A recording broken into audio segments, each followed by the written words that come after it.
본문을 보면 바울을 죽이겠다고 결심한 사람들의 이야기가 나옵니다.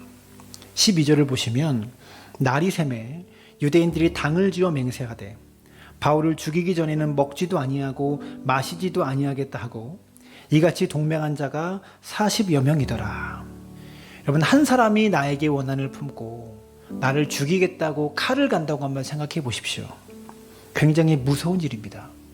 근데 바울의 경우에 바울을 죽이겠다고 결심한 사람들의 숫자가 40명이었다고 합니다. 그리고 14절을 보면 이들이 바울을 죽이려고 얼마나 굳게 결심했는지 바울을 죽이기 전까지는 먹지도 않고 마시지도 않겠다라고 말하면서 제사장들과 장로들을 찾아가서 굳게 맹세한 이야기가 나오고 있어요. 여러분, 그러면 오늘 사도행전 23장이 어떻게 끝나야 할까요? 바울이 죽는 것으로 끝나야 합니다.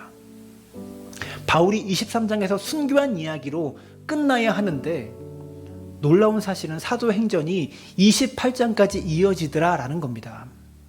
무슨 말입니까? 40명의 사람들이 바울을 죽이기로 결심했지만 결국 죽이지 못했다라는 얘기죠. 왜 그런지 아십니까? 오늘 본문을 보면 바울을 죽이겠다고 결심한 이 40명의 사람들의 결심 외에 또 한 분이 결심하셨습니다. 바로 하나님께서 바울을 살리겠다고 결심한 이야기가 또 등장하고 있다는 거죠.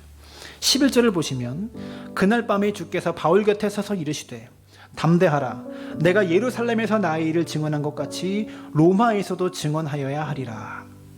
하나님도 결심하셨는데 사도 바울을 살리셔서 로마에 들어가서 복음을 증거하게 하도록 하나님의 결심하셨다고요.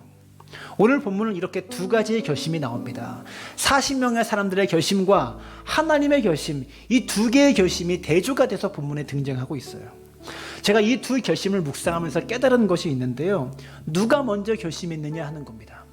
놀랍게도 40명의 사람들보다 하나님께서 바울을 살리기로 먼저 결심하셨습니다. 11절을 보시면 그날 밤에 주님께서 바울에게 말씀하셨습니다.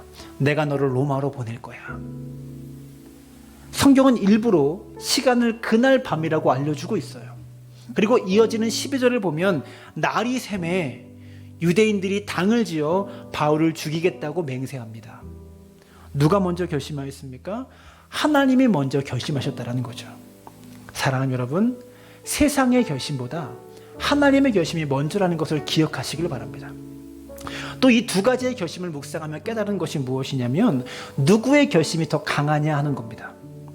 얼핏 보면 40명의 사람들의 결심이 더 강해 보입니다. 12절과 14절에 바울을 죽이기 전까지는 먹지도 않고 마시지도 않겠다 결심하죠. 아주 굳은 결심입니다. 여러분, 사람이 밥을 못 먹으면 죽습니다. 근데 이들이 바울을 죽였습니까? 결국 못 죽였잖아요.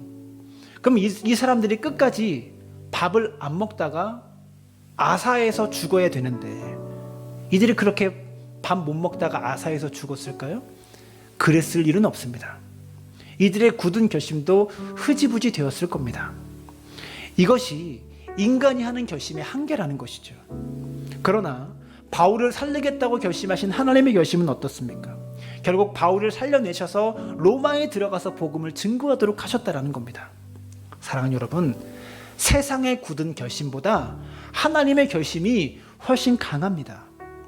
아무리 굳은 인간의 결심이 하나님의 결심을 이기지 못한다는 것이죠. 하나님은 우리를 살리기로 결심하셨습니다. 하나님께서 저와 여러분을 잊지 않기로 결심하셨습니다.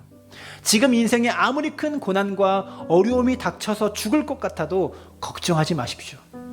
나를 살리기로 결심하신 그 하나님의 약속을 붙잡을 때 우리는 승리할 수 있다는 것을 기억하시면서 그 하나님의 약속의 말씀 붙잡고 승리하는 믿음의 사람들 되시기를 주님의 이름으로 축복합니다.